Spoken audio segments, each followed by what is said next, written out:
வணக்கம் வணக்கம் வணக்கம். நான் உங்கள் கோவா தாத்தா.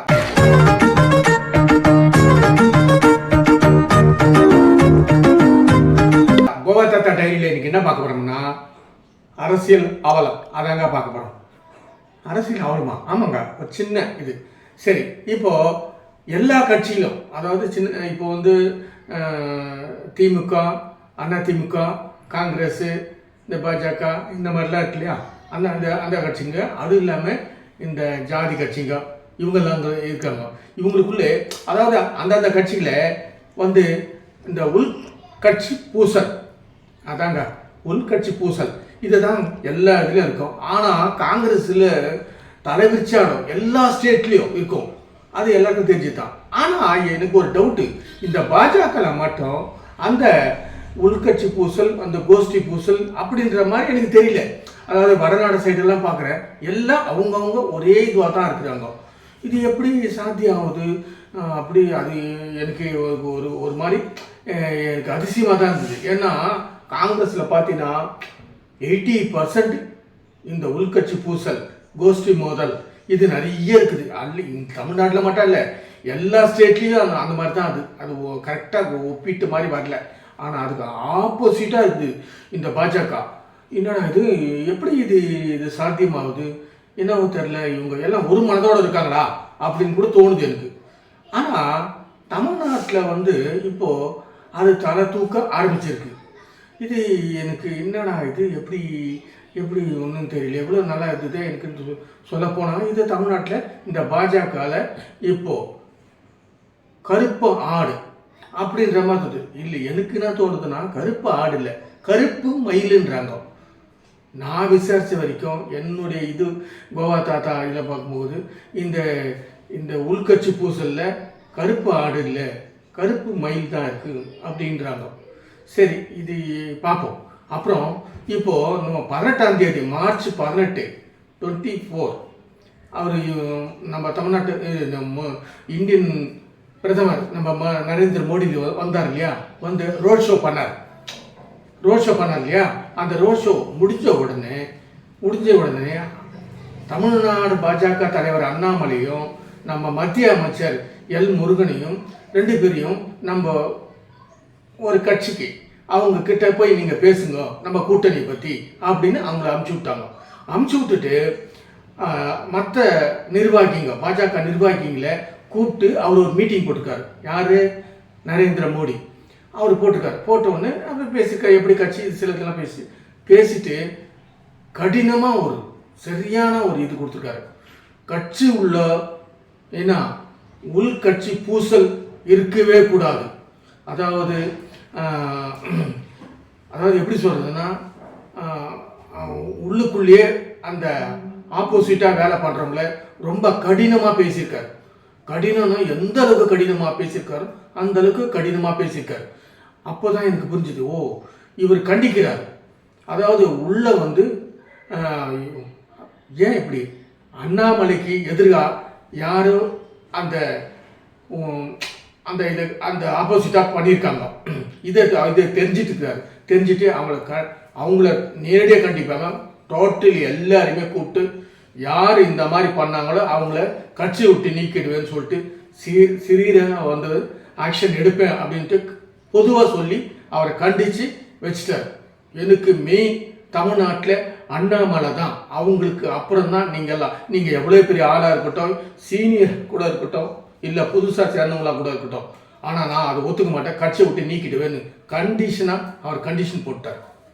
இதை பார்த்த உடனே எனக்கு இதனால தான் பொழுது இந்தியாவுக்குள்ளே ஒரு கட்டுக்கோப்பாக இருக்காங்க பொழுது. பரவாயில்ல, இது ஒரு நல்ல செய்தி தான். அப்புறம் இந்த கூட்டணி பேசுறதுக்கு இந்த அண்ணாமலையும் இவர் எல் முருகனும் போயிருக்காரு, மந்திரி எல் முருகனும் போயிருக்காருல்ல. போய் பேசும்போது அப்போது எல் முருகனுக்கு ஒரு ஃபோன் வருது அந்த மீட்டிங்கில். அதாவது அவங்க கூட்டணி பேசுகிற மீட்டிங்கில் இப்போ உடனே ஒரு ஃபோன் வருதுன்னு சொல்லிட்டு அவர் வெளியே போய் பேசிட்டு வரும்போது பார்த்தா அவருக்கும் மூஞ்சி சரியில்லை. அப்படி வந்திருக்கோம். இதுதான் இப்போது நாங்கள் கேள்விப்பட்ட வரைக்கும் எங்கள் ரிசர்ச்சில் பார்க்கும்போது இதுதான் தோணுது. ஆனால் மோடி பிரமாதமாக கண்டித்தார். அது மட்டும் இல்லை, இப்போது அந்த கருப்பு ஆடு அப்படி யாருன்னு பார்க்கலாமா? இப்போ அதுதான். ஆனால் இப்போ நான் அதுக்கு ஒரு ஒரு உதாரணம் சொல்கிறேன். அதாவது ஒரு சின்ன உங்களுக்கு க்ளூ கொடுக்குறேன். அதை வச்சு நீங்கள் கண்டுபிடிக்கிறீங்களா என்றதை பார்க்கலாம். அதாவது ஒரு டைமு வேறு எதுக்கோ, அதாவது சட்டசபையில், தமிழ்நாடு சட்டசபையில் டிஎம்கே அவங்க எதிர்ப்பை தெரிவிக்கணும்னு சொல்லிட்டு ஃபுல் கருப்பு ட்ரெஸ் போட்டுட்டு வந்தாங்க. கருப்பு ட்ரெஸ் போட்டு வந்து எல்லாரும் வந்து இருக்கிறாங்க. அப்போது பாஜக கட்சியை சேர்ந்த ஒரு தலைவர், அதாவது வானதி சீனிவாசன், அவங்களும் கருப்பு ட்ரெஸ்ஸில் வந்துட்டாங்க. ஐயோ என்ன கருப்பு ட்ரெஸ்ஸில் வந்துட்டீங்களே அப்படி, நீங்களும் ஏன் கருப்பு ட்ரெஸ்ஸில் இருக்கிறீங்க? இன்னைக்கு நாங்கள் வந்து எதிர்ப்பு தெரிவிக்கிறோம், அதனால் நாங்கள் என்ன, நீங்கள் எங்களா மாதிரியா கருப்பு ட்ரெஸ்ஸில் வந்து அப்படியே சிரித்து பேசிட்டு இருந்துருக்காங்க. அப்போது அவங்க வானதி சீனிவாசன் வெளியே வந்து, எனக்கு ஒரு ஒரு சாதாரணமாக தான் நான் வந்துட்டேன், எனக்கு தெரியல அப்படின்னு ஒரு பதில் பத்திரிக்கையாளருக்கு சொன்னாங்க.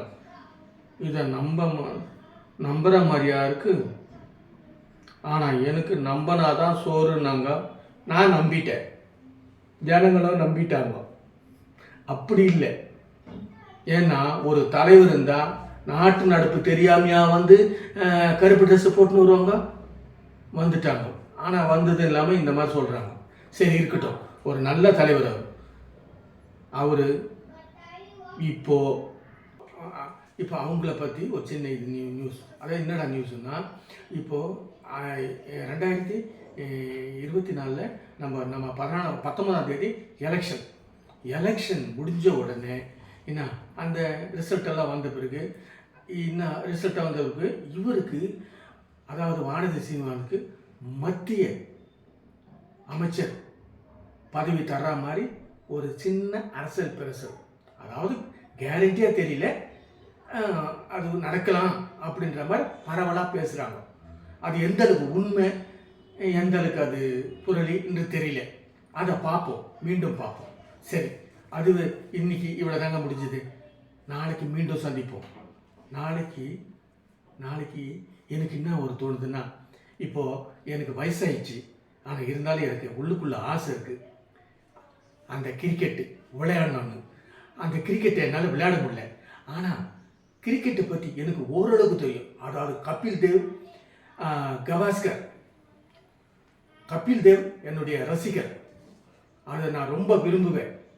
கவாஸ்கர் குள்ளமாக இருப்பார், அவரும் ரன்னில் பின்னுவார், அவரையும் விரும்புவேன். கபில் உயரமாக இருப்பார், சும்மா போலிங் போட்டாருன்னா சும்மா நச்சின்னு வரும் பால், தப்பவே முடியாது அவர் இருக்கிற ஹைட்டுக்கு. அந்த அளவுக்கு ரசிப்போம் நாங்கள். சரி, இப்போ சின்ன இவங்க வந்திருக்காங்க, அவங்கள பற்றியே நம்ம தெரிஞ்சுக்கலான்னு எனக்கு ஒரு எண்ணம் வந்திருக்கு. சரி பார்ப்போம், அடுத்த வீடியோவில் நம்ம மீண்டும் அதை பற்றி நம்ம முயற்சி பண்ணி பார்ப்போம், வீடியோ போடலாமான்னு சொல்லிட்டு. சரி, அது வரைக்கும் உங்கள்கிட்ட விடைபெறுவது உங்கள் கோவா தாத்தா.